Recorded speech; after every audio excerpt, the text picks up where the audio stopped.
शुक्लध्यानप्रचण्डाग्नि संदग्धाखिलकर्मकं वर्धमानं जिनं नत्वा पश्चिमं तीर्थनायकं बालानां हितबुद्ध्याहं प्रेरितोऽद्य यथागमं करोमि वर्णनं किंचित् कर्मणां हतशर्मणां। पंच परमेष्ठी भगवान की जय। संत शिरोमणि आचार्य विद्यासागर जी महाराज की जय।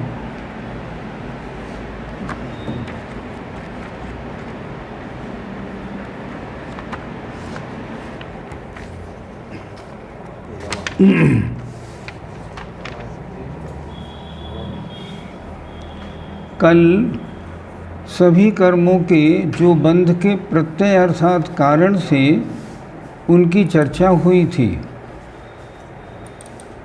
मेरे ख्याल से विषय बड़ा सरल था, रिवीजन कराने की आवश्यकता नहीं है। अब प्रश्न 261 से शुरू होते हैं, लेकिन 261 से और 269 तक ये कर्मकांड ग्रंथ की मैथमेटिक्स है। इसमें कोई धर्म का विषय नहीं, लेकिन सारी मैथमेटिक है पूरी। इसको कल लेंगे। आज अभी करते हैं प्रश्न 270 पेज 60।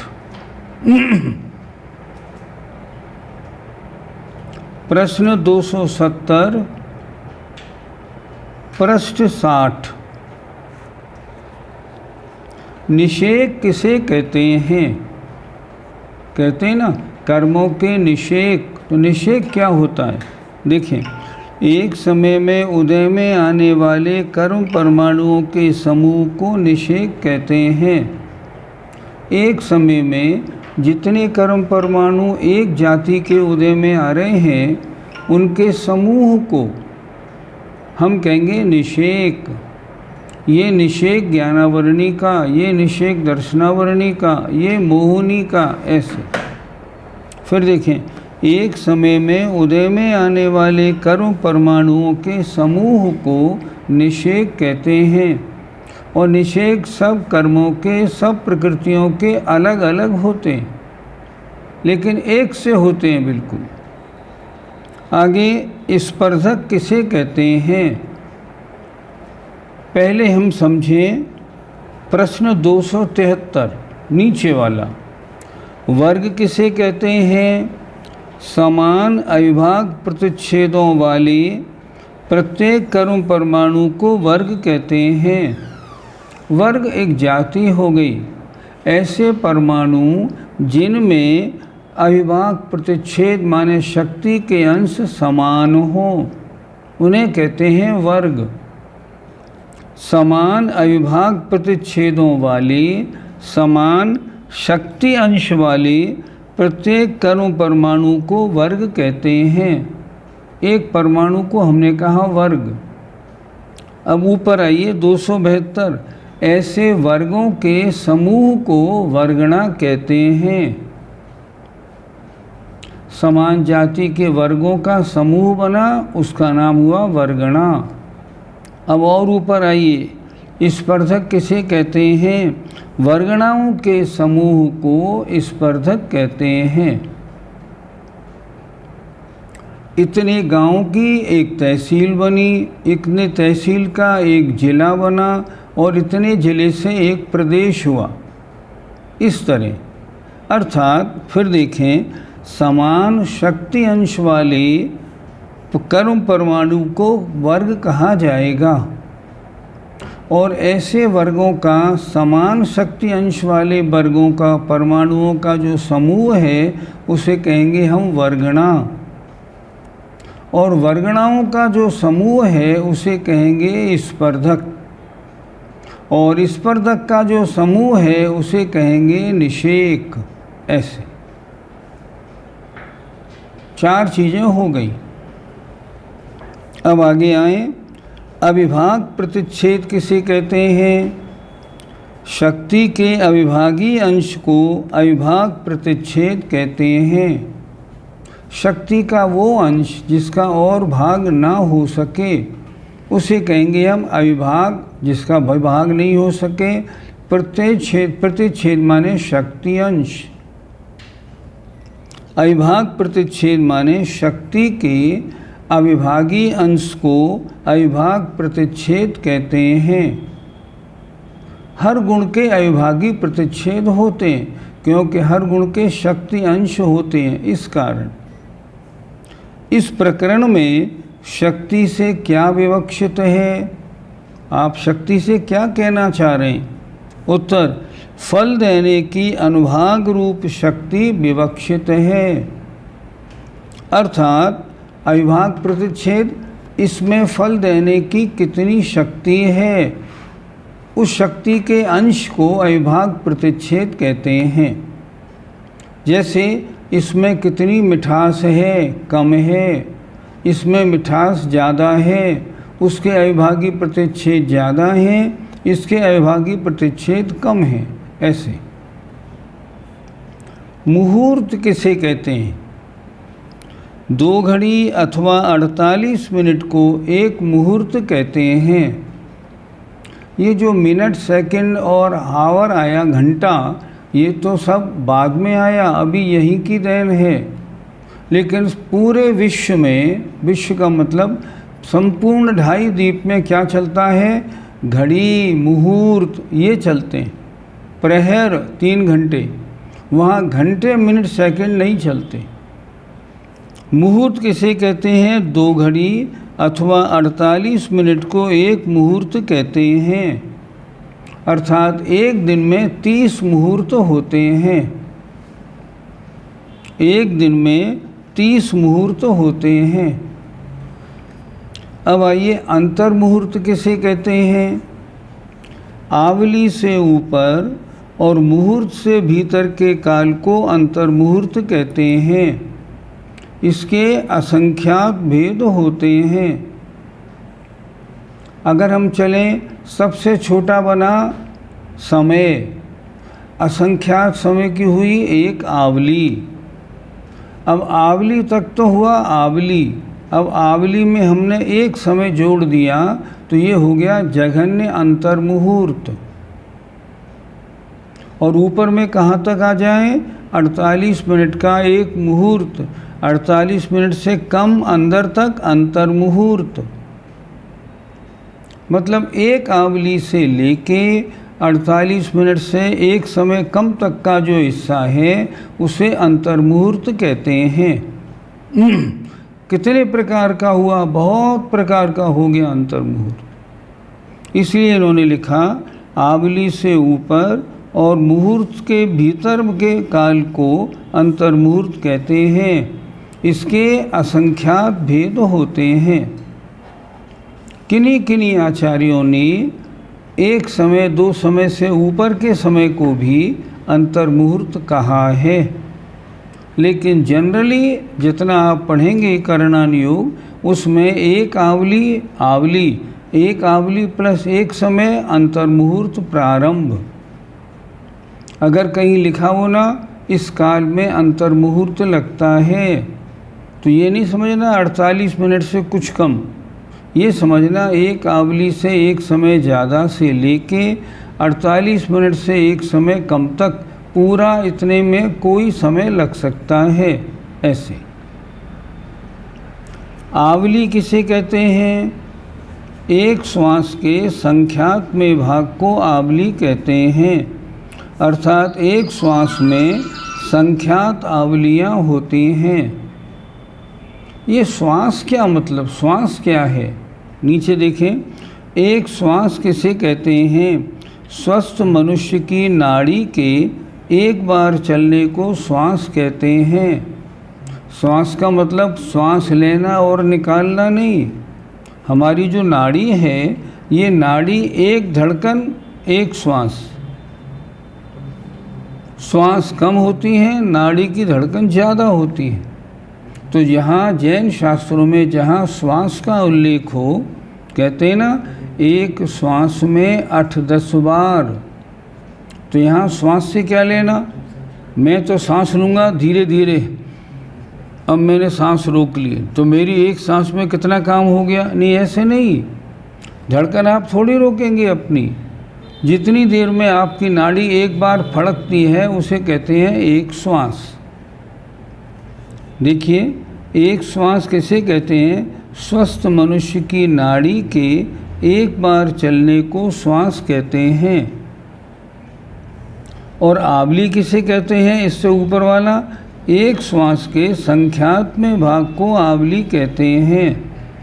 अर्थात एक श्वास में संख्यात आवलियाँ होती हैं। संख्यात का मतलब काउंटेबल। आइए, एक मुहूर्त में कितने श्वास होते हैं, एक मुहूर्त में 3773 श्वास होते हैं।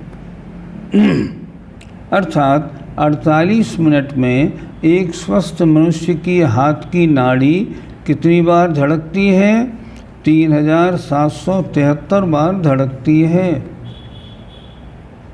हम जो पढ़ते हैं ना एक श्वास में 8-10 बार, इसका मतलब हुआ एक नाड़ी जितनी धड़की, एक नाड़ी के धड़कन में वो निगोदिया जीव 18 बार जन्म और 18 बार मरण कर लेता है। इतना छोटा समय है उसका। एक मुहूर्त में कितने श्वास होते हैं, एक मुहूर्त में 3773 श्वास होते हैं। यह जीव एक श्वास में कितनी बार जन्म मरण कर सकता है, एक श्वास में 18 बार जन्म मरण कर सकता है। यही तो पढ़ते हैं, एक श्वास में 8-10 बार। निगोदिया जीवों का जितना जन्म मरण होता है कम समय में, इतना अन्य किसी जीव का नहीं होता। क्या मतलब, इसका मतलब ये, जैसे निगोदिया जीव का समूर्छन जन्म होता है और वो लब्धि अपर्याप्तक है, ऐसे लब्धि अपर्याप्तक जो भी जीव होगा वो एक श्वास में 18 बार जन्म मरण करेगा। ऐसे 18 बार जन्म मरण करता है। जो मनुष्य होते हैं समूर्छन, ये कितने जन्म, इनकी आयु कितनी होती है, एक श्वास में 18 बार जन्म मरण करते हैं। एक मुहूर्त में कितनी बार जन्म मरण कर सकता है, अगर कोई जीव लब्ध पर्याप्तक हो, मान लो निगोदिया हो या पृथ्वी का एक लब्ध पर्याप्तक हो, तो कितनी बार जन्म मरण करेगा। इन्होंने लिखा एक मुहूर्त में 66,336 बार जन्म मरण कर सकता है। शायद आपको याद हो या आप भूल भी गए हों, पहले कर्णानुयोग दीपक भाग 1 में ये पढ़ाया गया था कि एक अंतर मुहूर्त में कितनी बार जन्म मरण हो सकता है। तब उसमें हमने ये बताया था, एक इंद्री 11 प्रकार के, उन एक इंद्री में 11 प्रकार में एक एक जाति के 6012 भव हुए लब्ध पर्याप्तक जीव के एक अंतर मुहूर्त में। ये हो गए 66,132। इसके बाद 2 इंद्री के 80, 3 इंद्री के 60, 4 इंद्री के 40, पंच इंद्री में सैनी के 8, असैनी के 8, मनुष्य के 8, कुल मिला के 66,336 भव हुए। ऐसा नहीं हो भूल के सब बराबर हो जाए, पहली चीज़ें याद रखनी है, नहीं फिर मेहनत का फल क्या मिलेगा। इसका मतलब क्या हुआ, अगर कोई जीव लब्ध पर्याप्तक बने तो एक मुहूर्त में कितनी बार जन्म मरण करेगा, 66,336 बार। उसके बाद क्या होगा, उसके बाद उसको पर्याप्तक बनना ही होगा। उसके बाद पर्याप्तक ज़रूर बनेगा, क्योंकि लब्धि अपर्याप्तक के इससे ज़्यादा भव नहीं होते। तो क्या ये 66,336 भव केवल निगोदिया के होते हैं या अन्य के भी होते हैं? नहीं, पृथ्वी कायक, जल कायक इनके भी होते हैं। इनमें जो लब्ध पर्याप्तक हैं उनके एक अंतर्भूत में इतने भव हो सकते हैं, लेकिन ये अधिक से अधिक होंगे 6012।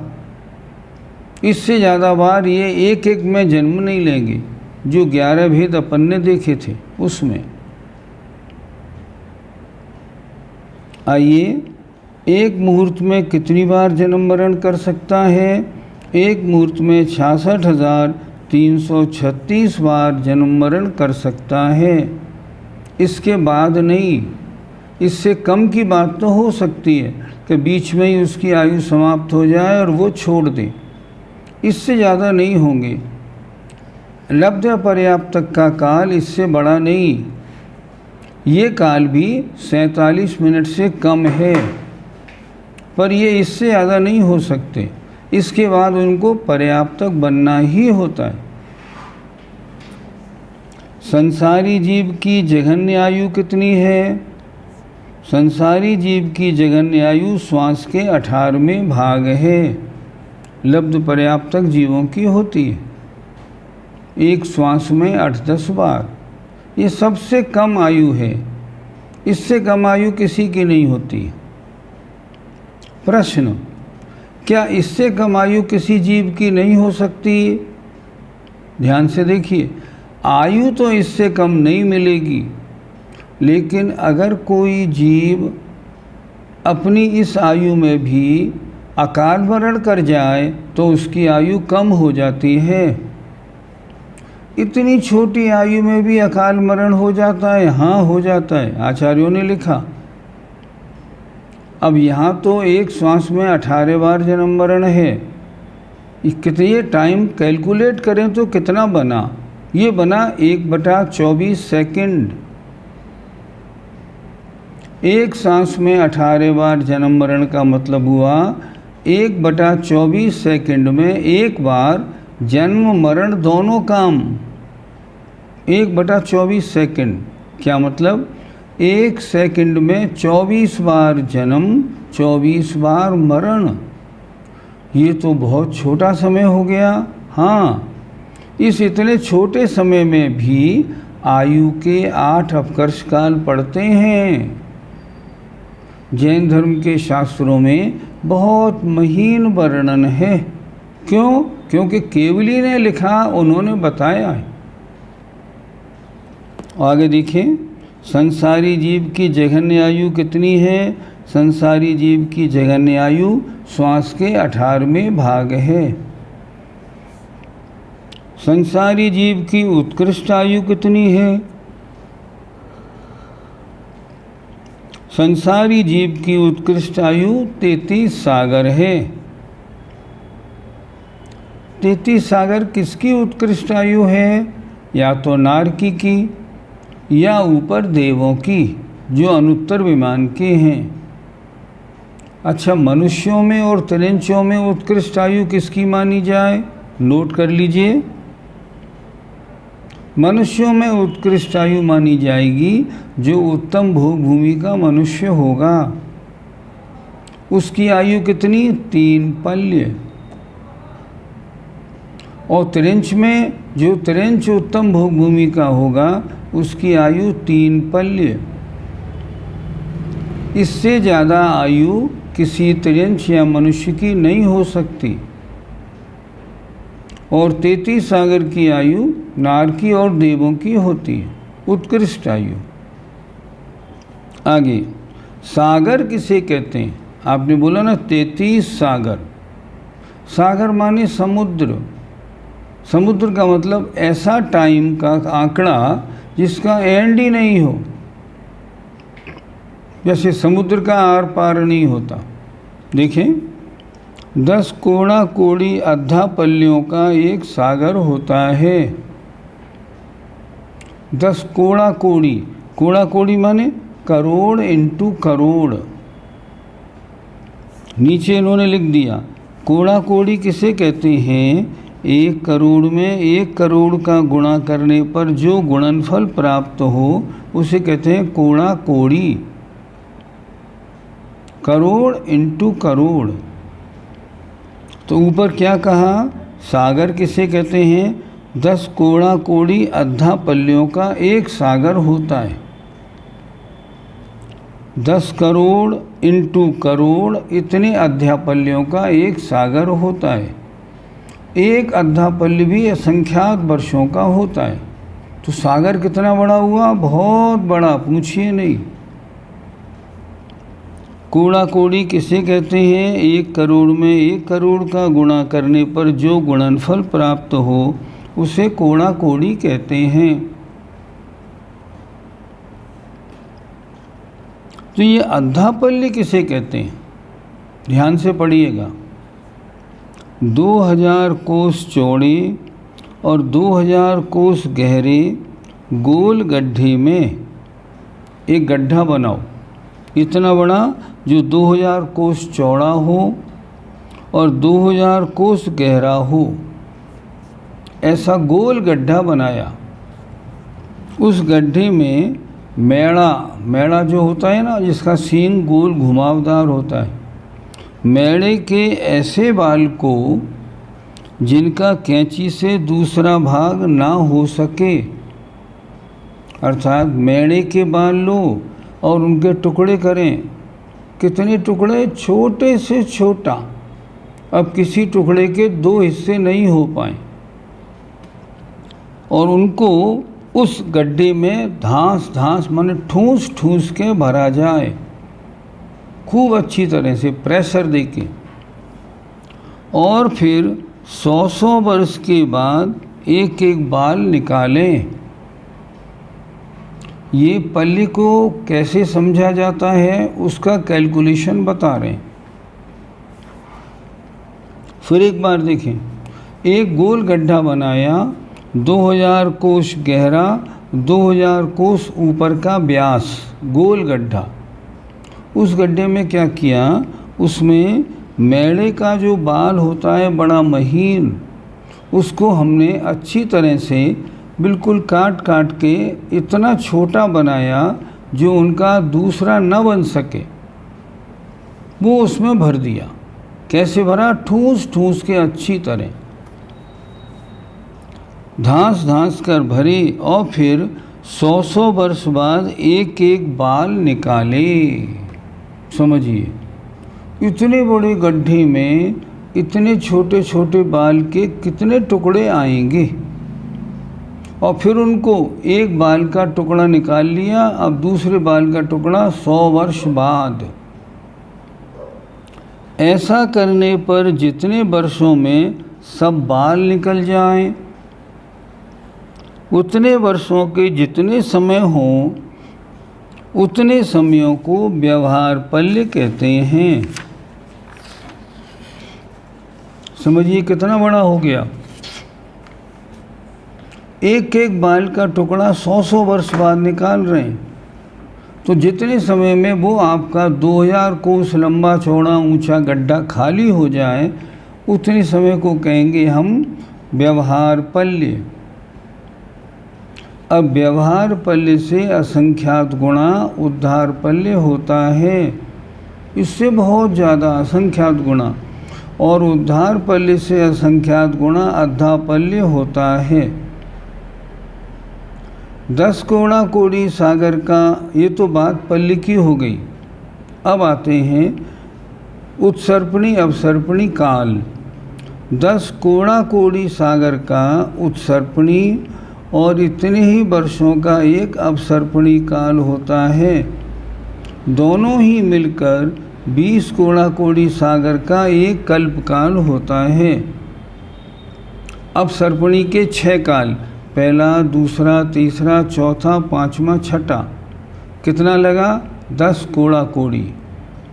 फिर हमने उत्सर्पणी में लिए 1 2 3 4 5 6, इनमें कितना लगा, 10 कोड़ा कोड़ी।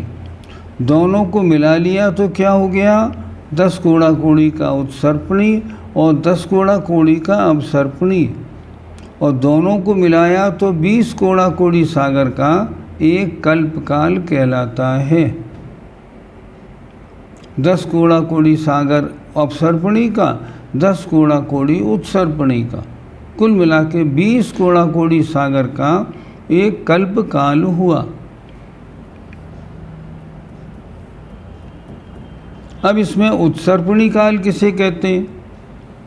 जिसमें जीवों की आयु, बल, बुद्धि तथा शरीर की अवगाहना आदि में क्रम से वृद्धि होती रहे, उसे उत्सर्पणी काल कहते हैं। और अपसर्पणी किसे कहते हैं? जिसमें आयु, बल, बुद्धि आदि घटती रहे। अभी चल रहा है अपसर्पणी काल, तो आयु, बल, बुद्धि आदि बराबर घटती घटती जा रही है। अब छठे काल के बाद प्रलय होगी, उसके बाद उत्सर्पणी का पहला काल शुरू होगा। एक बात बता दूं, बहुत से लोग ये कहते हैं उत्सर्पणी का छठा काल शुरू होता है। नहीं नहीं, पहला काल शुरू होगा उत्सर्पणी का। वो होगा कैसा? अपसर्पणी के छठे काल जैसा होगा, ये अलग बात होगी। लेकिन ऐसे नहीं, अपसर्पणी में तो 1 से 6 और उत्सर्पणी में 6, 5, 4, 3, 2, 1 ऐसे नहीं होता। उत्सर्पणी का पहला काल, अब जब प्रलय होगी उसके बाद उत्सर्पणी का पहला काल शुरू होगा। वो कैसा होगा? वो उत्सर्पणी का पहला काल अपसर्पणी के छठे काल जैसा होगा। उत्सर्पणी का दूसरा काल अपसर्पणी के 5वें काल जैसा होगा। इस तरह लगाना है हर जगह। तो ये क्या कह रहे हैं? उत्सर्पणी काल किसे कहते हैं? जिसमें जीवों की आयु, बल, बुद्धि और शरीर की अवगाहना, अवगाहना माने लंबाई, ऊंचाई आदि में क्रम से वृद्धि होती रहे, उसे उत्सर्पणी काल कहते हैं। जिसमें आयु, बल, बुद्धि और शरीर की लंबाई बढ़ती जाए, वो उत्सर्पणी। जैसे उत्सर्पणी के पहले काल में 1-1.5 हाथ का शरीर, और आगे बढ़ते बढ़ते अंत में क्या पूछो 3 कोस का शरीर। तो जिनमें आयु, बल, बुद्धि और शरीर की अवगाहना बढ़ती जाए, उत्सर्पणी। उत्सर्पणी कहते हैं बढ़ने वाली। और जब वो छठा काल आएगा, उसमें आयु कितनी होगी? 3 पल्य। लंबाई कितनी होगी शरीर की? 3 कोस। उसके बाद जब अपसर्पणी का पहला काल शुरू होगा, तब से फिर ये सब चीज़ें घटने लगेंगी। अपसर्पणी में आयु, बल, बुद्धि, अवगाहना घटती हैं, उत्सर्पणी में बढ़ती जाती हैं। ऐसा होता है। क्या लिखा है इन्होंने? उत्सर्पणी काल किसे कहते हैं? जिसमें जीवों की आयु, बल, बुद्धि तथा शरीर की अवगाहना आदि में क्रम से वृद्धि होती रहे, उसे उत्सर्पणी काल कहते हैं। प्रश्न 289, उत्सर्पणी काल के कितने भेद हैं? 6। उत्सर्पणी में 6, अपसर्पणी में 6। अब अपसर्पणी के 6 में से अभी 5वां काल चल रहा है। तो उत्सर्पणी काल के कितने भेद? 6 हैं। अति दुखमा, अब प्रलय होगी, अभी 5वां काल, इसके बाद छठा काल, छठे काल के अंत में प्रलय, उसके बाद फिर शुरू होगा श्रावणवदी एकम से उत्सर्पणी काल। तो उत्सर्पणी काल में सबसे पहले 21,000 वर्ष का होगा अति दुखमा, जो अपने अपसर्पणी के छठे काल जैसा होगा। अति दुखमा माने महान दुख से भरा हुआ। उसका समय होगा 21,000 वर्ष। उसके बाद दुखमा, जैसा वर्तमान का काल है, ये दुखमा है। इसका समय भी 21,000 वर्ष होगा उत्सर्पणी में। फिर आया दुखमा सुखमा, 42,000 वर्ष कम एक कोड़ा कोड़ी सागर। इसमें क्या होगा? उत्सर्पणी के तीसरे काल में सारे तीर्थंकर, चक्रवर्ती, कामदेव, बलदेव, नारायण सब उसी में होंगे। उत्सर्पणी के तीसरे में, अपसर्पणी के चौथे में। फिर आएगा सुखमा दुखमा, 2 कोड़ा कोड़ी सागर का। जब आयु वगैरह बढ़ने लगी, तीसरे काल के अंत में कर्म भूमि समाप्त हो गई, भोग भूमि शुरू हो गई। अब उसमें और जीव कितने लंबे चौड़े होंगे उन्होंने बताया। वहाँ जीव की लंबाई चौड़ाई बिल्कुल हिसाब से लगा लो। उत्सर्पणी अपसर्पणी में एक सा बिल्कुल काल के हिसाब से लगाएं। अच्छा, फिर आया सुखमा। उत्सर्पणी का सुखमा अर्थात मध्यम भोग भूमि, आयु 2 पल्य, ऊंचाई 2 कोस। और सुखमा जो 4 कोड़ा कोड़ी सागर का होगा, उसमें तो सुख ही सुख है, दुख का काम ही नहीं बिल्कुल। अब इसको उल्टा कर लें अपन। नीचे दिया इन्होंने, उसको बाद में पढ़ लेंगे, नीचे आएगा। ये चर्चा हुई उत्सर्पणी काल की। अच्छा, अपसर्पणी काल किसे कहते हैं? जिसमें जीवों की आयु, बल, बुद्धि तथा शरीर की अवगाहना आदि में क्रम से हानि होती रहे। ये घटते जाएं, जैसे वर्तमान में घटते जा रहे हैं। क्या सबूत है घटते जा रहे हैं? आप बताइए ना। सबूत तो है। सुनते हैं, कुरुक्षेत्र के मैदान की जब खुदाई की गई तो उसमें तलवारें निकली। तलवार कैसी निकली? जो कौरव और पांडवों के युद्ध में काम आती थी। हमारे यहाँ ये कहा गया, उस समय मनुष्य की लंबाई लगभग 60 फुट होती थी। लोग कहते हैं 60 फुट, अरे आदमी इतना लंबा होता है क्या? सब गलत बात। जैन शास्त्रों की बातें जमती नहीं हमें तो, लेकिन ये आचार्यों की बात सही होती है बिल्कुल। उन्होंने लिखा, भगवान नीमनाथ का शरीर कितना? बपुतुंग 10, वो शरीर कितना? पूरा 60 फुट।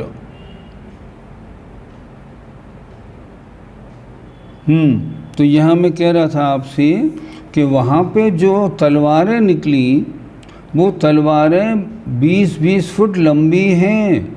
आज भी वहाँ के म्यूज़ियम में रखी हैं, जो इस बात को बता रही हैं कि वहाँ भगवान नीमनाथ के काल में आदमी वास्तव में 60 फुट का होता होगा। तलवार 20 फुट की है तो आदमी 60 फुट का हो गई। इसलिए ये बातें गपशप नहीं है, केवली भगवान के द्वारा कहा गया जो कुछ है परम सत्य है। तो अपसर्पणी काल में ये जीवों की आयु, बल, बुद्धि, शरीर की अवगाहना क्रम से घटती जाती है, उसे अपसर्पणी काल कहते हैं।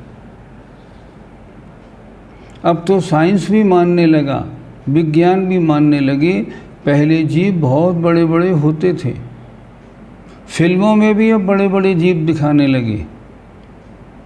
अभी अखबार में एक फ़ोटो आई थी, एक बिल्ली का जबड़ा। बिल्ली का जबड़ा कितना बड़ा? उन्होंने लिखा था 9 फुट। 9 फुट का बिल्ली का जबड़ा, और उसमें एक एक दांत। फ़ोटो मेरे पास घर पर रखी है, और उसमें एक एक दांत 1-1 फुट का बिल्ली का। अब आप सोचिए, जब बिल्ली का दांत इतना बड़ा है तो बिल्ली कितनी बड़ी होगी। इसलिए ये बात परम सत्य है। पहले भगवान आदिनाथ 3000 फुट के थे, इसमें कोई गलत बात नहीं।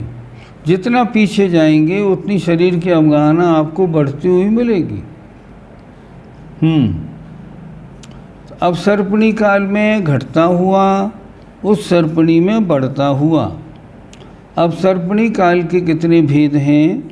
अब उत्तर 6 हैं। सुखमा सुखमा उत्तम भोग भूमि, सुखमा मध्यम भोग भूमि, सुखम दुखमा जघन्य भोग भूमि। ये भोग भूमि क्या होती है? जहाँ के जीवों को कुछ करना धरना नहीं पड़ता। कल्प वृक्षों से सारी सामग्री मिलती है दी बेस्ट क्वालिटी की। बस आराम से इसको भोग करो और खूब आनंद करो, उसे कहते हैं भोग भूमि। वहाँ कर्म भूमि की तरह धर्माराधना नहीं होती। मंदिर एक भी नहीं, स्वाध्याय नहीं, पूजा पाठ कुछ नहीं होता, लड़ाई झगड़ा बिल्कुल नहीं, उसे कहते हैं भोग भूमि। तो तीसरे काल में सुखम दुखमा अर्थात यहाँ तक भोग भूमि चली। इसके बाद कर्म भूमि प्रारंभ हुई चौथे काल से, दुखम सुखमा। पाँचवें में जो वर्तमान में है दुखम सुखमा नहीं, दुखम सुखमा नहीं, दुखमा। पाँचवें काल को ठीक कर लीजिए, काट के ठीक कर लें। पाँचवा काल दुखमा और छठा काल अति दुखमा या दुखमा दुखमा। इन्होंने ऊपर उत्सर्पणी में ठीक लिखा था दूसरा काल दुखमा, यहाँ इन्होंने गलत कर दिया। पाँचवा काल अवसर्पणी का, इसे आप लिखिए दुखमा और छठा अति दुखमा। ये कितने कितने समय के होता है एक एक काल? तो उन्होंने बताया इनका ये काल का प्रमाण उत्सर्पणी के 6 कालों के समान है। अपसर्पणी का पहला काल बराबर उत्सर्पणी का छठा काल, अपसर्पणी का दूसरा काल बराबर उत्सर्पणी का 5वां काल, ऐसे लगाना है। 10 कोड़ा कोड़ी सागर का अपसर्पणी, 10 कोड़ा कोड़ी सागर का उत्सर्पणी। पूर्व किसे कहते हैं? ये पढ़ने में आता है। कर्म भूमि की उत्कृष्ट आयु कितनी? 1 करोड़ पूर्व कर्म भूमि की। ये पूर्व क्या होता है ये बता रहे हैं। 84 लाख पूर्वांगों का एक पूर्व होता है। तो ये पूर्वांग क्या होता है? पूर्वांग किसे कहते हैं? 84 लाख वर्षों का एक पूर्वांग होता है। और पूर्व कोटि किसे कहते हैं? पूर्व कोटि माने करोड़। 1 करोड़ पूर्व की एक पूर्व कोटि होती है। एक पूर्व कोटि में कितने वर्ष हो गए? 84 लाख इंटू 84 लाख इंटू 1 करोड़। समझिए, 84 लाख वर्ष का पूर्वांग, 84 लाख पूर्वांग का एक पूर्व और 1 करोड़ पूर्व का एक कोटि पूर्व। एक पूर्व कोटि में कितना हो गया? 84 लाख गुणित 84 लाख गुणित 1 करोड़ वर्ष, इतने वर्ष का। हमने आपको लिखाया अभी मनुष्यों की उत्कृष्ट आयु कितनी? हमने लिखाया 3 पल्य। लेकिन ये मनुष्यों की किनकी उत्कृष्ट आयु? ये हुई भोग भूमिया जीवों की 3 पल्य। अच्छा, कर्म भूमि की उत्कृष्ट आयु 1 पूर्व कोटि, 1 करोड़ पूर्व। अगर कोई आपसे पूछे भगवान आदिनाथ के पिताजी नाभिराय, उनकी आयु कितनी थी? आप उत्तर देंगे 1 पूर्व कोटि थी, अर्थात 84 लाख गुणित 84 लाख गुणित 1 करोड़, इतने वर्ष की उनकी आयु थी। भगवान आदिनाथ की 84 लाख पूर्व, 84 लाख इंटू 84 लाख इंटू 84 लाख, इतने वर्ष की थी।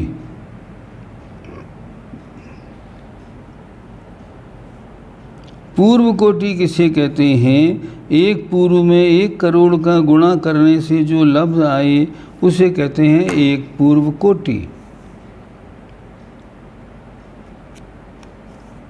आपकी किताब पूरी हो गई, केवल कुछ पहले वाले प्रश्न रह गए हैं जो मैथमेटिक्स के हैं, उन्हें कल करेंगे। एक बार ज़रा इसको रिवीजन कर लेते हैं हल्का सा। आइए, पहले वर्ग। वर्ग माने जिनमें शक्ति अंश समान हो, ऐसे वर्गों के समूह को वर्गणा कहते हैं। ये वर्गणा कितनी होती हैं? ये 23 प्रकार की होती हैं। ये क्या है? ये पुद्गल की वर्गणाएं हैं, मतलब पुद्गल के परमाणुओं के समूह हैं। कितने प्रकार के? 23 प्रकार के होते हैं। मैंने आपको ये लिखाया था क्या कि कितने प्रकार की वर्गणा हमारे काम में आती हैं? लिखाया ना? नहीं लिखाया तो लिख लीजिए। लिख लिए।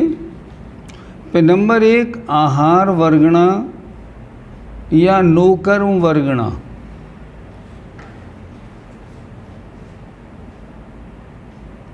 आहार वर्गणा या नोकर्म वर्गणा। इससे क्या होता है? इससे शरीर बनता है। हमारा ये शरीर जो बनाए ये क्या है? ये आहार या नोकर्म वर्गणा है। ये बाजार में नहीं मिलता, जाएं और ख़रीद लाएं। ये तो कर्म नोकर्म का मामला है। इससे शरीर बनता है। दूसरा तेयश वर्गणा। ये क्या करती हैं? ये हमारे शरीर को चमक देती हैं।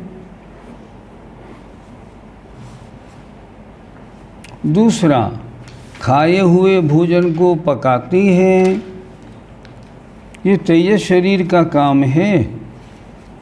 तेयस वर्गणा ने तेयस शरीर बनाया। तेयस शरीर के 3 काम।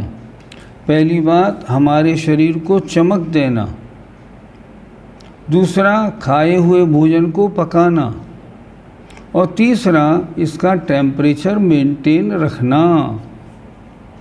ये काम तेयस वर्गणा का। फिर इसके बाद आगे बढ़े तो भाषा वर्गणा।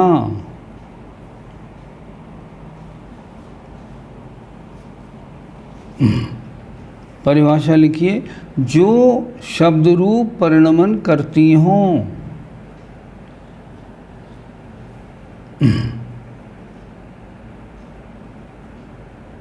मैं बोल रहा हूँ, क्या कर रहा हूँ मैं? अपने इस हिस्से के द्वारा जो भाषा वर्गणा है उसको शब्द रूप परिणमन करा रहा हूँ। तीसरी वर्गणा हो गई। चौथी वर्गणा मनोवर्गणा।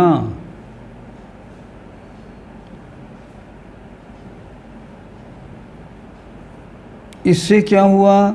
इससे हमारा द्रव्य मन बनता है। यहाँ जो मन है वो इससे बनता है, मनोवर्गणा से।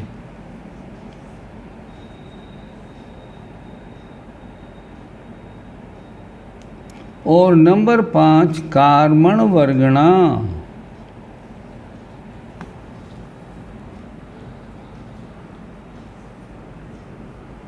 जो कर्मरूप परिणमन करती हो।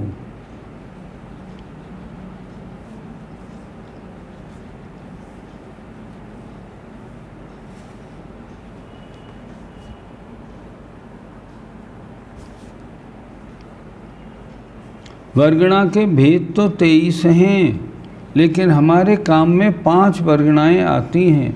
18 वर्गणाएं हमारे काम में नहीं आती। तो ये क्या हुआ? अब जैसी वर्गणा उसके वर्ग वैसे।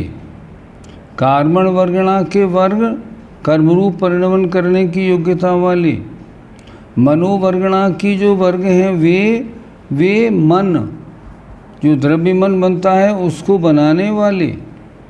भाषा वर्गणा के जो होते हैं वो शब्द रूप परिणमन होने वाले हैं। ये वर्गणाएं पौद्गलिक, और ये पौद्गलिक हैं, और ये उन वर्गणाओं से वर्ग बना, वर्ग से स्पर्धक बने, वो सब हैं। ये अलग अलग तरह के होते हैं। भाषा वर्गणा से मन नहीं बनेगा, मनोवर्गणा से भाषा नहीं बनेगी, भाषा वर्गणा से कर्म नहीं बनेंगे, वो कुछ नहीं बनेगा। अलग अलग वर्गणा अलग अलग प्रकार की। तो वर्ग माने परमाणु, परमाणु का समूह वर्गणा, और स्पर्धक, स्पर्धक माने वर्गणाओं के समूह का नाम स्पर्धक, और स्पर्धक के समूह का नाम निषेक। ऐसे लगाते हैं। अब आगे आए। अविभाग प्रतिच्छेद, शक्ति का अंतिम अंश जिससे छोटा अंश ना हो। शक्ति माने फल देने का, उसका अनुभाग कैसा है। एक मुहूर्त का मतलब 48 मिनट, और अंतर मुहूर्त का मतलब एक आवली से ज़्यादा और 48 मिनट से कम। पूरा अंतर मुहूर्त। अंतर मुहूर्त कितने प्रकार का हो गया? असंख्यात प्रकार का। आवली क्या होती है? संख्यात समयों की एक आवली। एक श्वास क्या होती है? श्वास ये नाक वाली श्वास नहीं, नाड़ी जो है ना, इस नाड़ी की एक धड़कन होती है, उसका नाम एक श्वास।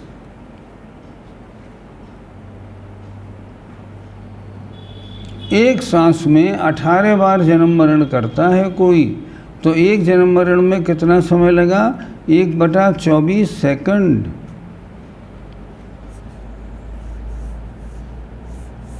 एक मुहूर्त में श्वास कितने होते हैं, अर्थात नाड़ी कितनी बार धड़कती है? 3773 बार, अगर मनुष्य स्वस्थ है तो।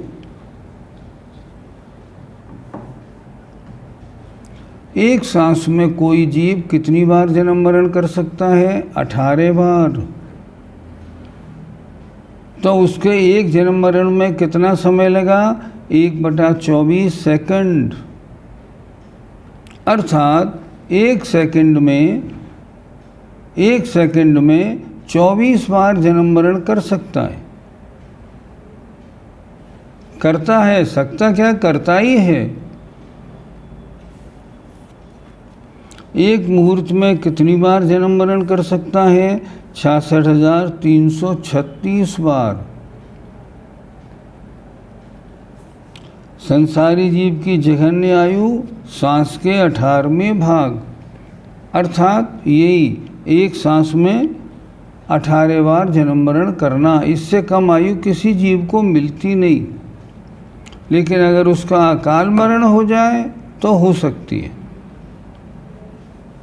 उत्कृष्ट आयु संसारी जीव की 33 सागर नारकी की, 33 सागर देवों की। सागर किसे कहते हैं? 10 कोड़ा कोड़ी अद्धापल्यों का एक सागर होता है। कोड़ा कोड़ी माने करोड़ इंटू करोड़। अद्धापल्य में इन्होंने गड्ढे में बालों के टुकड़े किए, फिर एक एक टुकड़े को 100 वर्ष बाद निकाला, उससे बना व्यवहार पल्य। उसमें असंख्यात का गुणा किया तो उद्धार पल्य, और उसमें भी असंख्यात का गुणा किया तो अद्धापल्य। सागर तो अभी दूर है। काल के 2 भेद, उत्सर्पणी और अपसर्पणी। उत्सर्पणी का कुल समय कितना? 10 कोड़ा कोड़ी सागर। अपसर्पणी का 10 कोड़ा कोड़ी सागर। अपसर्पणी में शरीर बल आयु और ऊंचाई घटती जाती है, उत्सर्पणी में बढ़ती जाती है सब चीज़ें। क्या लिखा देखो, उत्सर्पणी काल किसे कहते हैं? जिसमें जीवों की आयु, बल, बुद्धि तथा शरीर की अवगाहना आदि में क्रम से वृद्धि होती रहे, उसे उत्सर्पणी काल कहते हैं। बढ़ती हुई जाए आयु वगैरह। उत्सर्पणी काल के भेद 6। पहला काल दुखमा दुखमा उत्सर्पणी में, दूसरा दुखमा, फिर दुखमा सुखमा, सुखमा दुखमा, सुखमा और सुखमा सुखमा। अब जब उधर से आएंगे उत्सर्पणी में तो सारा काम उल्टा होगा। वहाँ ऊपर से नीचे आयु घटती घटती जाएगी, आयु, बल, बुद्धि सब। अब सर्पणी काल किसे कहते हैं? जिसमें आयु, बुद्धि, शरीर की अवगाहना, बल घटता जाता है।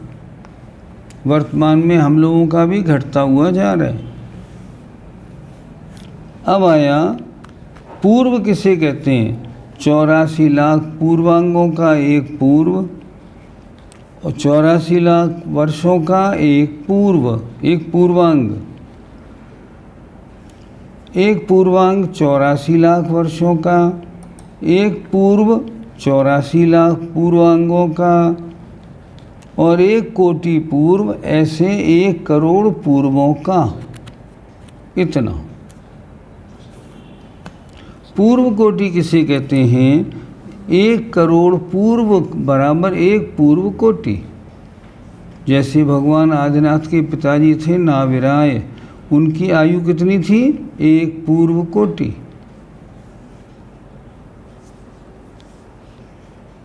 इस तरह ये आज आपका पाठ पूरा हो गया। आइए अब थोड़े प्रश्नों को देख लेते हैं। लगाइए।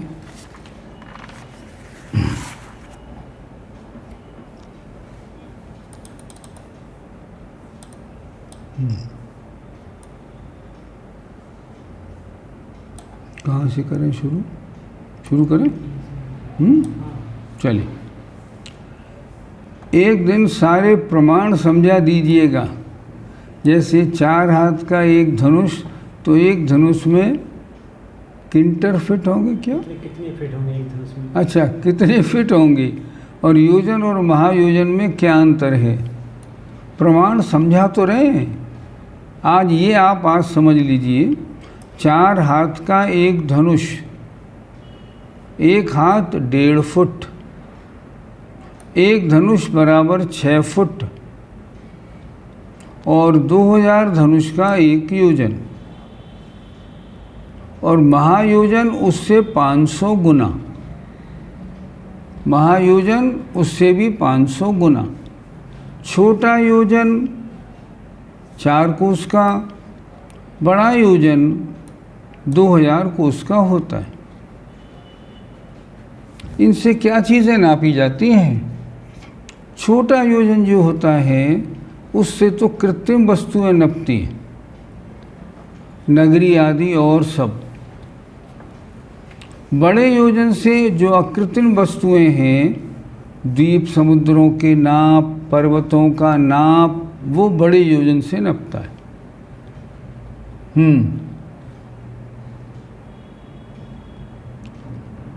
अपने शास्त्रों में एक मुनि महाराज का वर्णन आता है। उनके गुरु उनको नमोकार मंत्र सिखाते रह गए, लेकिन नमोकार मंत्र याद नहीं हो पाया, क्योंकि ज्ञानावर्णी कर्म के उदय के कारण। लेकिन एक बार आहारचर्या से वह वापस लौट रहे थे तो उन्होंने एक माताजी को दाल सूप में फटकारते हुए देखा। तो उन्होंने पूछा, अम्मा जी क्या कर रही हो? तो उन्होंने कहा, छिलके और दाल अलग कर रहे हैं। उसको सुनते ही उनको ऐसा ज्ञान प्राप्त हुआ और विचार किया, आत्मा और शरीर अलग है, और उन्होंने अपना कल्याण किया। तो हमारा प्रश्न यह है कि उनको इतना सारा ज्ञान एकदम से कैसे प्रकट हो गया? क्या ये आत्मा से प्रकट हुआ है? और जो यह ज्ञान हम इस भाव में ग्रहण कर रहे हैं, क्या वह अगले भाव में स्थिर रहेगा या नहीं? ठीक। पहला प्रश्न तो ये है कि आप सारे शास्त्र पढ़ते हैं, इन शास्त्रों का सारांश क्या है। बड़ी अच्छी तरह से एक बार की बात थी, कुंडलपुर में आचार्य जी के गृहस्थ अवस्था के योग सागर जी महाराज विराजमान थे। वो उन दिनों 10 दिन के 9 दिन के उपवास में लगे हुए थे, तो उनका 8वां उपवास था। हम गए ऊपर, हमने उनको नमोस्तु किया, उनकी थोड़ी भैयावृत्ति की और उनसे निवेदन किया, महाराज जी कितने दिन हो गए। उन्होंने कहा आज 8 दिन पूरे हो गए। हमने भैयावृत्ति करके हम चलने लगे तो हमने निवेदन किया, महाराज तो एक छोटा सा उपदेश दे दो। उन्होंने कहा जीव जुदा पुद्गल जुदा, यही तत्व का सार, और जो भी शास्त्रों में है इस ही का विस्तार। सारे शास्त्रों को पढ़ने का सार क्या है। जीव अलग है, शरीर अलग है। सारे शास्त्रों के पढ़ने का सार है ये। अब वो जो मुनि महाराज की आपने बात कही, वो मुनि महाराज जो थे, उन मुनि महाराज को इतना ज्ञान नहीं हो पाया कि शरीर अलग और आत्मा अलग।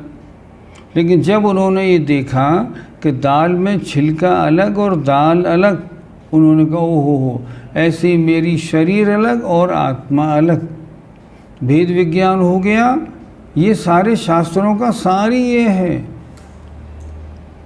हम लोग कैसे हैं, हम लोग ऐसे हैं, शास्त्र पढ़ने के तो शौकीन हैं, लेकिन शरीर अलग आत्मा अलग इसको नहीं जानते।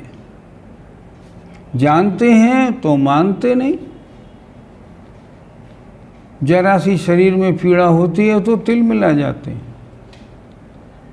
इसका मतलब हमने शास्त्र पढ़े लेकिन निष्कर्ष कुछ नहीं निकला। उन्होंने शास्त्र नहीं पढ़े, उन्होंने दाल धुलते हुए देखी और उससे उनका काम बन गया। इसका मतलब ये हुआ सभी महिलाओं को दाल धोते समय सम्यक दर्शन हो जाना चाहिए। वो चिंतन करें, जैसे दाल अलग छिलका अलग, ऐसे ही मैं अलग मेरा शरीर अलग। एक बात आपने पूछी है,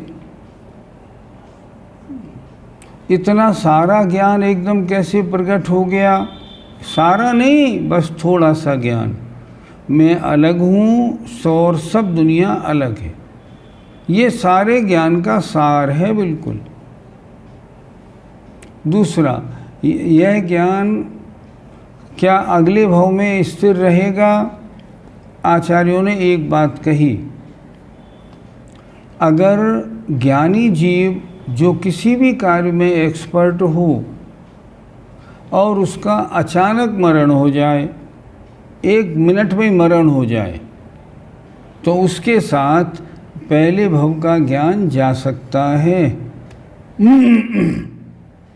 फिर समझिए, कोई जीव पहले भव में बड़ा नेता है, खूब स्पीच देता है, और मान लो अचानक स्पीच देते देते उसका हार्ट अटैक हो और 1 मिनट में मर जाए, तो उसकी जो स्पीच देने की कला है वो अगले भव तक साथ जा सकती है।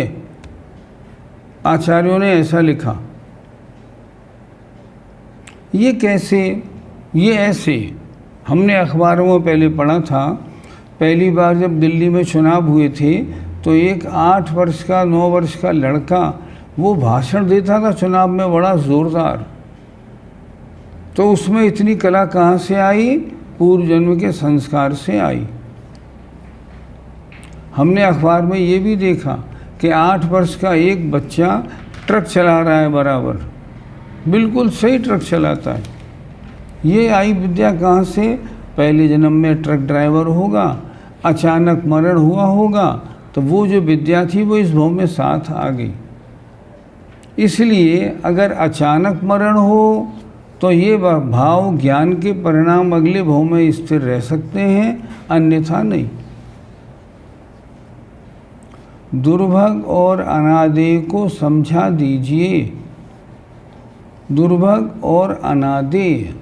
दुर्भग माने एक सुभग एक दुर्भग, अर्थात शरीर के अंग उपांग अच्छे नहीं हों, दुर्भग। दूसरा आपने पूछा अनादेय।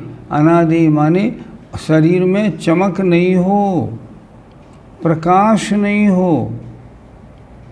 आदेय कैसा होता है, इसका उल्टा, किसी को हमने देखा और हमने क्या चेहरा देखो चमक रहा है, ये आदेय। और ऐसी चमक नहीं है बिल्कुल शरीर में, तो अनादेय।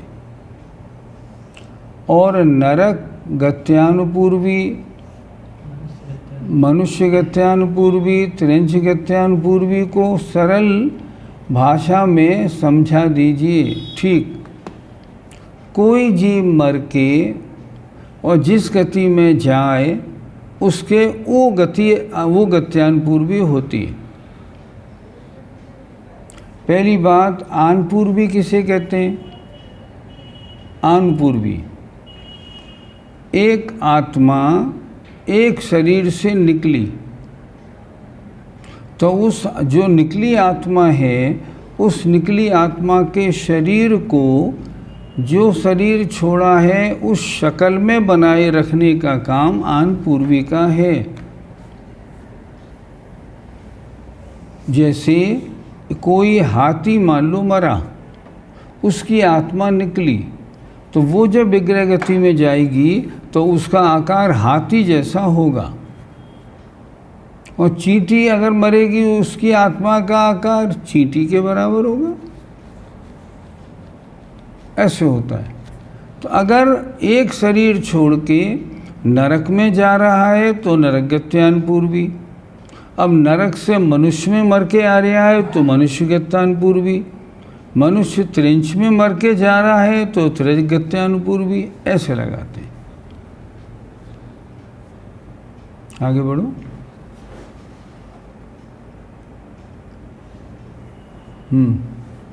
जब कोई मुनि महाराज निंदनीय क्रिया करें तो अपने आप उनके बारे में बोलते ही तो हैं।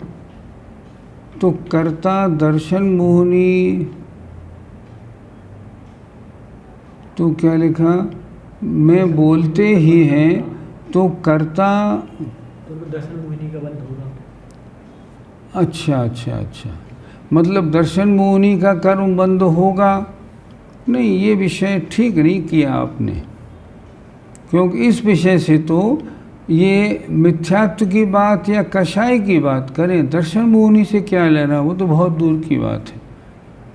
आप ये कहना चाह रहे हैं कोई मुनि महाराज गलत क्रिया करें और अपने आप उनके बारे में बोलते ही हैं। क्या मतलब अपने आप बोलते? तो कर्ता, प्रश्न ठीक नहीं हुआ, ठीक नहीं रहा। आगे देखें नीचे, उत्कर्षण अपकर्षण का कारण क्या होता है? अपनी आत्मा के परिणाम। मान लीजिए पुण्य कर्म है, अगर आप गलत काम कर रहे हैं तो घट जाएगा। पाप कर्म है, आप गलत काम कर रहे हैं तो बढ़ जाएगा। तो घटना अपकर्षण, बढ़ना उत्कर्षण। पूरे चत्तार दंडक का सही उच्चारण समझा दीजिए। अच्छा, चत्तारि दंडक का सही उच्चारण,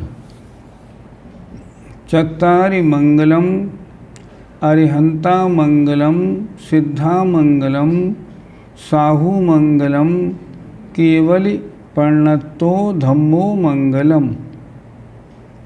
चत्तारि लोग उत्तमा,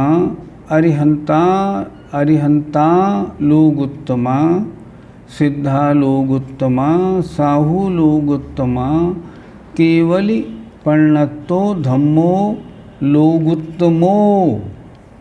लोगुत्तमो माने चत्तारि शरणम पवज्यामि, पवज्यामि नहीं, चत्तारि शरणम पवज्यामि, अरिहंते शरणम पवज्यामि, सिद्धे शरणम पवज्यामि, साहू शरणं पव्वज्यामि केवली पर्णतम धम्मम शरणं पव्वज्यामि। सही उच्चारण। क्या मिथ्या दृष्टि मुनि महाराज का तप बाल तप है? मिथ्या दृष्टि मुनि महाराज का तप बाल तप नहीं। बाल तप किनका माना जाएगा? जो अन्य मत के लोग करते हैं ना, पंचाग्नि तप करना, नदी में खड़े रहना, वो बाल तप है। निधत्ति में यदि उदय ही नहीं तो फिर इससे क्या नुकसान? निधत्ति का जो उत्तर दिया है उसमें से उदय काट दीजिए। निधत्ति किसे कहते हैं? जिसमें उदीर्णा और संक्रमण ना हो सके। निकाचित किसे कहते हैं? जिसमें इन दोनों के साथ साथ में अपकर्षण उपकर्षण नहीं हो, उसे कहते हैं निकाचित। उदीर्णा और निर्जरा सेम है क्या? नहीं नहीं। उदीर्णा माने समय से पूर्व उदय में आ जाना। निर्जरा का मतलब है कर्मों का, कुछ कर्मों का आत्मा से अलग हो जाना।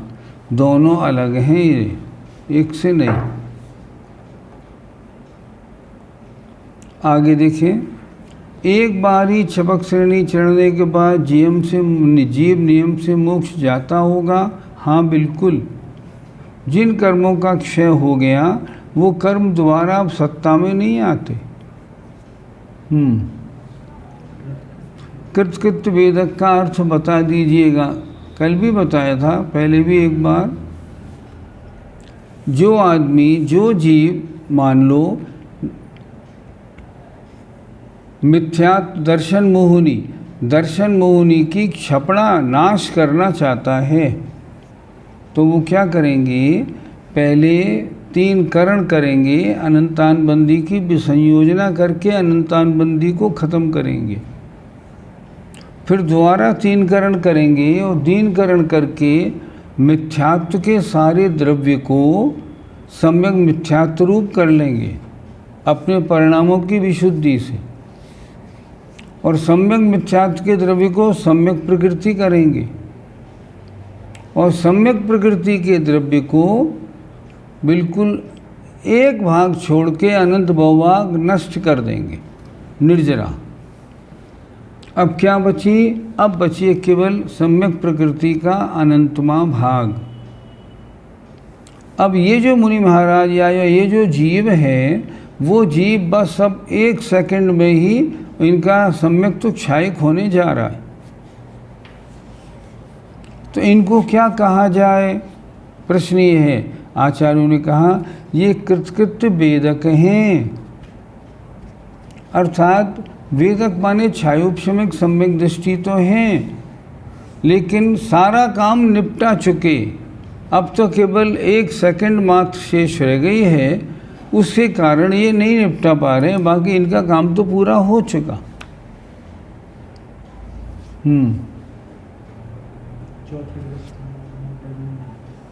चौथे गुणस्थान में आरा जरूरी नहीं, ऐसा आपने बताया। प्रश्न यह है कि जीव बिना चौथे गुणस्थान में आए आगे कैसे बढ़ेगा? नहीं, बढ़ जाएगा, ऐसी कोई बात नहीं। जैसे हम अपनी बात बताएं, हम 5 वर्ष की उम्र में दूसरे क्लास में भर्ती हुए। हमने पहले नर्सरी वर्सरी कुछ नहीं होती थी, सीधे दूसरी क्लास में भर्ती हुए। फिर 5 वर्ष की उम्र जब हुई तब हम तीसरे में आ गए, और चौथा हमने पढ़ा ही नहीं। तीसरे के बाद सीधा हमारा एडमिशन 5वें में हो गया। ऐसा होता है कि नहीं? होता है। जब होता है तो क्या ज़रूरत? कोई मिथ्या दृष्टि मुनि महाराज हैं पहले गुणस्थान में, अब उनको सम्यक दर्शन हो गया, और सम्यक दर्शन के साथ उन्होंने चारित्र को भी धारण कर लिया, तो उनका क्या होगा? सीधे पहले से 7वें में आ जाएंगे। नित्य निगोद से आए हैं, इसी दूसरे तीसरे चौथे 5वें में कभी आज तक गए नहीं। तो उनका क्या होगा, उनका पहले से 7वां, और अगर परिणामों की विशुद्धि है 7वें में थोड़ी देर रहा, छपक श्रेणी वाणी और मोक्ष हो जाएगा। दूसरा, तीसरा, चौथा, 5वां, इसमें जाने की ज़रूरत ही नहीं। 11वें में भी जाने की ज़रूरत नहीं। निदत्ति और निकाचित कर्म में से कौन ज़्यादा घातक है? दोनों। इनसे कैसे बचा जाए? इनसे ये बचा जाए, अगर आप धर्म संबंधी कार्यों में गड़बड़ी करते हैं तो निदत्ति निकाचित कर्म बंधेगा। अनादर करते हैं मूर्ति का, मंदिर का, शास्त्र का, मुनि महाराजों का, तो निदत्ति निकाचित कर्म बंधेगा। इनमें कौन ज़्यादा घातक है? दोनों ही घातक हैं बिल्कुल। निदत्ति से निकाचित और भी कड़ा है। किन कर्मों में होते हैं? ये 8 कर्मों में ये दोनों दशाएं होती, आयु कर्म को छोड़ के 7 में। इनसे कैसे बचा जाए? धर्म के मामले में कभी कोई गड़बड़ ना करें। जैसे मंदिर का रुपया मार लिया, किसी की सामग्री उठा के किसी को बेच दी।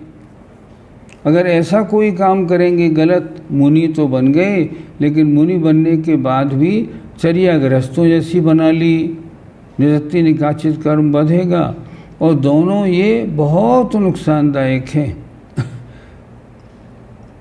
आपने कल 1930 का कर्मानंद जी का प्रसंग बताया, वो विस्तार से पढ़ने को कहाँ मिलेगा?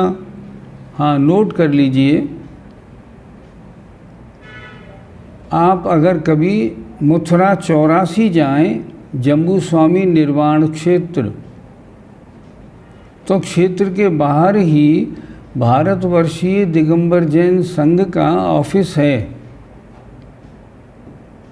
भारतवर्षीय दिगंबर जैन संघ, वहाँ से एक किताब खरीदें आप, निबंध रत्नावली।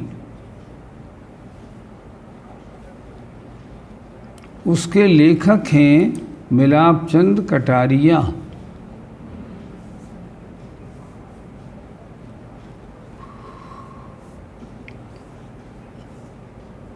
उस किताब के पहले भाग में इसका पूरा वर्णन दिया हुआ है, जरूर पढ़िए। किताब बहुत अच्छी है। निबंध रत्नावली के 2 भाग हैं। दोनों भाग में करीब 100 के लगभग लेख हैं। लेख सारे बहुत अच्छे हैं, पढ़ने लायक लेख। निबंध रत्नावली रिटन बाय मिलापचंद जी कटारिया। क्या लिखा? बंधना, गत्यानुपूर्वी, आहारक युगल का मतलब बता दीजिए। अभी हमने बताया गत्यानुपूर्वी, ये तो हमने बता ही दिया, जिस गति में जाना है वो गत्यानुपूर्वी। आहारक युगल का मतलब आहारक शरीर, आहारक अंगोपांग। 14वें गुणस्थान में बंद बिछुट तो है, लेकिन बंद नहीं, ऐसा क्यों? बंद बिच्छुति तो है, लेकिन बंद नहीं, ऐसा क्यों? क्योंकि 14वें गुणस्थान में तो जितनी प्रकृतियां हैं उनकी बंद बिच्छुति 14वें में ही होनी है, आगे तो कुछ है ही नहीं। बंद का प्रश्न यो नहीं कि वहाँ योग नहीं है इसलिए बंद नहीं है। आप अच्छा, अल्पारंभ परिग्रह मनुष्य गति का कारण है, तो ये बात सिर्फ जैनियों में ही लागू होती है या अजैनों में भी? अजैनों में भी लागू होती है। अजैनों में भी ऐसे साधु होते हैं जो आरंभ परिग्रह बहुत कम रखते हैं, उनमें भी लागू हो जाएगी। मनोयोग, वचन योग और काय योग के भेद समझा दीजिए। बस 2 प्रश्न रह गए, 2 ही करेंगे और नहीं। मनोयोग अर्थात मन के कारण होने वाला आत्म प्रदेशों का परिस्पंदन, मनोयोग। वचन योग, वचन बोलते हैं तो उसके कारण होने वाला आत्म प्रदेशों का परिस्पंदन, और काय योग शरीर की हलन चलन में होने वाला आत्मा के प्रदेशों का परिस्पंदन। 3 तरह का योग। अब मनोयोग के भेद 4, वचन योग के 4। वचन योग के 4 का मतलब एक सत्य वचन योग, असत्य वचन योग, उभय वचन योग और अनुभय वचन योग। इसी 4 प्रकार का मनोयोग, सत्य मनोयोग, असत्य मनोयोग, उभय मनोयोग और अनुभय मनोयोग, 8 प्रकार का योग हो गया। अब आया काय योग 7 प्रकार का, औदारिक, औदारिक मिश्र, वैक्रियक, वैक्रियक मिश्र, आहारक, आहारक मिश्र और कार्मण। मतलब इन 7 प्रकार के शरीरों के कारण जो आत्म प्रदेशों में परिस्पंदन होता है वो, इस तरह ये 15 भेद हो गए।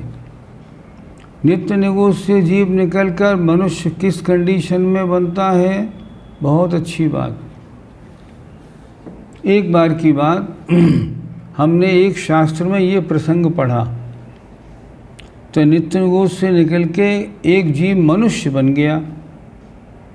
हमने उसको पढ़ा लेकिन हमारा दिमाग जमा नहीं। हम आचार्य के पास आए, हमने आचार्य से बात की, आचार्य इसका क्या प्रमाण है, कैसे बना? तो आचार्य ने कोई बात बताई, हम चले गए। जब अगले दिन फिर हम आचार्य के पास नमोस्तु करने गए तो आचार्य बोले, अरे अरे कल जो हमने तुम्हें प्रश्न का उत्तर दिया वो ठीक नहीं था। हमने कहा महाराज जी सही बता दीजिए।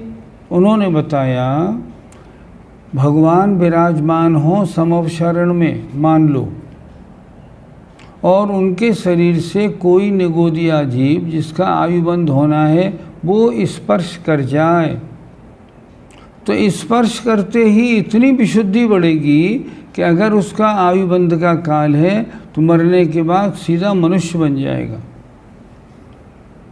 और मनुष्य बनने के बाद निमित्त अगर ठीक मिल गए उसी बम में मोक्ष चला जाएगा। इतना भी हो सकता है।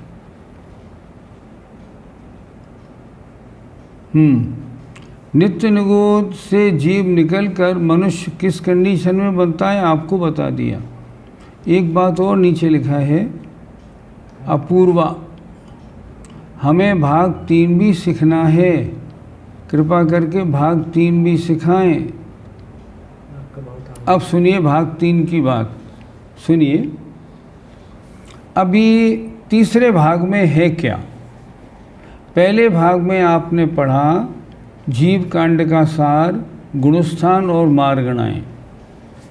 फ़ायदा ये हुआ, अगर आप पूरा जीव कांड पढ़ती ना 1000 पेज का, तो उसका जो ज्ञान आपको मिलता ना वो आपको छोटी सी किताब में संक्षेप में मिल गया। बहुत अच्छा लगा। अब दूसरा भाग ये 2 पूरा हुआ। इसमें हमने क्या पढ़ा? इसमें हमने कर्म की दशाएं सारी पढ़ी, कर्म का बंध कैसे, उदय कैसे और सत्व कैसे। इसकी भी किताब 1000 पेज की है, लेकिन आपने थोड़े से बस समझो आराम आराम में हमने उसका सारांश पढ़ लिया। अब जो तीसरा है उसमें क्या है? उसमें तिलोय परिणति, त्रिलोकसार और राजवार्तिक और कार्तिकेयानुप्रेक्षा, इसके आधार से सब गतियों का वर्णन है। नरक गति में नारकियों की क्या क्या दशा, कितनी आयु, त्रिंच गति में क्या क्या, मनुष्य गति में कितने प्रकार का मनुष्य होता है, देव गतियों में कितने प्रकार का मनुष्य देव होते हैं, इन सब का वर्णन उसमें दिया हुआ है। चारों गति का वर्णन है, एक उसमें लोक का पूरा वर्णन है, भवनवासी, व्यंतर और ज्योतिषी कल्पवासी देवों का वर्णन है। इस तरह उसमें वर्णन है। पढ़ने की जहाँ तक बात है, अभी ये विचार हो रहा है कि इसके बाद में शायद 5-7 दिन का गैप देंगे, ताकि आप इन दोनों किताबों का एक बार रिवीजन कर लें। उसके बाद तीसरा भाग शुरू करेंगे। हमें अच्छी बात तो ये लगी कि आप सब लोग बड़ी रुचि से पढ़ रहे हैं, पढ़ने वालों की संख्या कम नहीं हो रही है। इसलिए तीसरा भाग कल बता देंगे फाइनली कब से शुरू करेंगे। तीसरा भाग भी शुरू करेंगे। उसके पढ़ने से क्या होगा, आपको चारों गति के बारे में, देवों के बारे में, नारकियों के, त्रिंचों के, भोग भूमि के, इन सब की जानकारी बहुत अच्छी और संक्षेप में हो जाएगी। बहुत अच्छा रहेगा। हम आपकी आज्ञा को मान के पढ़ाएंगे, कोई बात नहीं। ठीक है। जय जिनेंद्र, जय जिनेंद्र, जय जिनेंद्र।